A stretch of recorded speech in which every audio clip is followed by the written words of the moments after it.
The Odyssey feels genuinely massive, not merely because of the budget or the IMAX cameras, but because it actually feels like an entire journey. Characters change, men disappear, and every new location carries the weight of everything that came before it. It fully earns the title.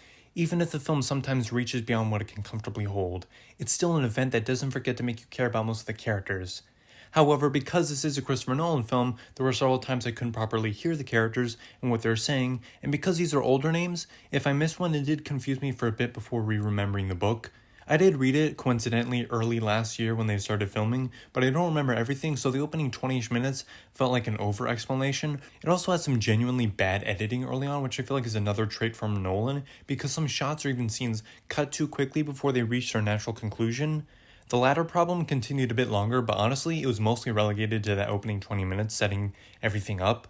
It kind of felt like Nolan was overwhelmed starting this out, and to do this whole back and forth shtick, he had to sacrifice the opening's quality, but thankfully, a thing that's really consistent is the camera work.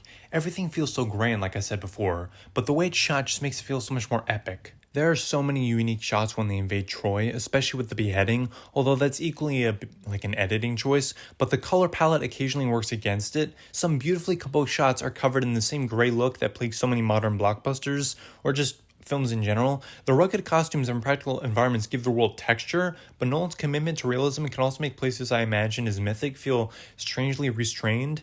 At times the film could have looked more extravagant, but maybe that's just because of how I envisioned it when I read the book, especially later on with Odysseus as a beggar, but it seems sort of reconciling with Athena really worked and hit almost like an emotional high. Matter of fact, Athena, while sparse in her screen time, was well placed. Maybe she could have had like an extra scene or two, but honestly I felt it worked, sort of like the actual ending, which reminded me of Oppenheimer's in a basic way, the way it was going back and forth between the present and a defining event in the past, as in the invasion of Troy for this movie. But for me, the movie isn't carried by its structure nearly as much as is carried by its set pieces, and unexpectedly, where Nolan comes closest to making like a horror movie, the action is where the film truly comes alive because each scene felt massive and epic in scale, even though they were technically smaller scaled, just the soldiers on an island isolated from Agamemnon and the rest of the world, but each scene worked really well, especially with the Cyclops. It was incredibly gruesome seeing the men get eaten and really riveting and interesting to watch them devise the plan and get out, but the noises the Cyclops made were horrifying and genuinely disturbing. They sounded heavily distorted, which makes sense.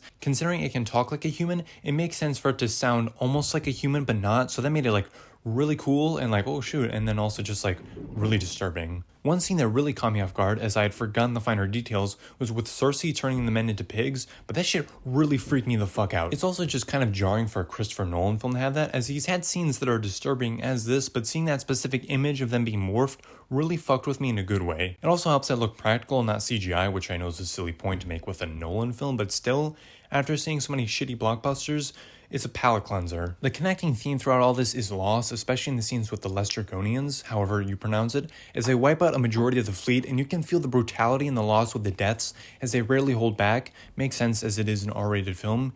Each scene feels monumental and important while also having a high amount of spectacle, everything action scenes should do. But again, the loss is something you really feel. These soldiers are not great people. Himesh Patel does a great job being incompetent as Odysseus' second in command, and the rest of the cast feels like interesting, unique characters. I mean, not perfect, but still interesting enough. John Leguizamo's mentor was another highlight I didn't expect. I mean, I know he's really good at acting, I just didn't expect him to be like such a big focal point. They were really good, especially Anne Hathaway and Tom Holland as Penelope and Telemachus, although I felt as though they were absent for too much of the second act, which is mainly focused on Odysseus' journey, so it could deflate some of the tension with their storyline having it be so sparse.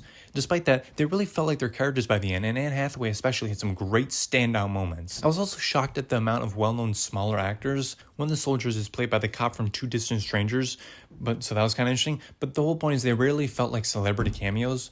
Maybe except for like Charlize Theron and Mia Goth, with Charlize as Calypso having a rather underdeveloped relationship with Odysseus that still took up too much screen time. It wasn't terrible, it just kind of felt like undercooked. Travis Scott was quite great in a small role, if only he wasn't a piece of human shit, but I feel like Nolan is also able to get all these actors on smaller paychecks because they know he'll give them a meaty role even if brief.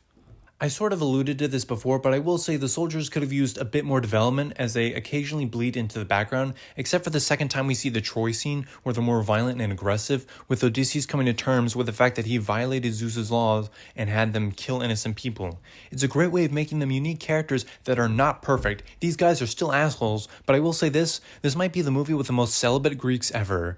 Nolan himself might only get horny for niche aspect ratios. He could make a longer movie because he fucked the rest of the IMAX footage roll. Being serious, the only real-time sex that's implied is with Odysseus before he leaves, and Agamemnon, who I genuinely couldn't tell was played by Benny Safdie. Helps his face is mostly covered except for the very end where he's killed, but yeah, talk about a transformation. Robert Pattinson and Corey Hawkins are just incredibly slimy and unlikable in the best way. Although, I mean, I will admit at times they could be a little cartoony, but I feel like it really worked and they really committed to it. And this is where you also feel the loss of Odysseus' men, as you wonder how they would have dealt with this, which I feel like is always a great sign for movies. Even if the people aren't moral, you wish you could have seen them later on to deal with specific scenes, to see how they would have added to the dynamic. Where these two are just like begging to take the throne and spread havoc, you're kind of curious to see how those people would have dealt with it, even though they were kind of incompetent at times. You're just interested in the dynamic they would have added. Because my god, those two are just complete assholes. They were almost as insufferable as the people complaining about Lupita Nyong'o being cast as Helen, calling her Helen of Detroit. Get it, guys? Because apparently all black people originated from Detroit.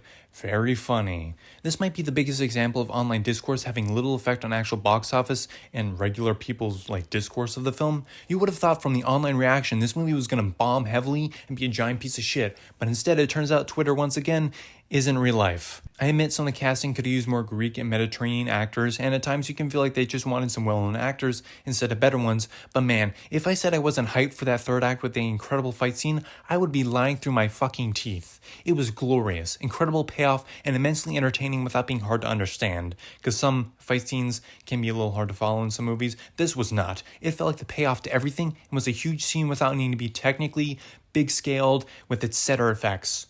Overall, Nolan occasionally reaches beyond his grasp, but the Odyssey is still an enormous event that knows when to become intimate. It's violent, visually inconsistent, occasionally messy, and genuinely moving. More importantly, it feels like a journey, and when the final act arrives, you feel the weight of every person who never made it home. It's a film I'll gladly see again, although maybe not in IMAX because booking that shit is fucking impossible. If you want to see a horror film, you can watch The Last Knock. I had a fun time making it, so speaking of horror, it might scratch that itch for you. But either way, I hope you enjoyed, and I hope you enjoyed the film. I'm curious to actually see what you thought of it in the comments down below, and I'll see you next time. Bye-bye.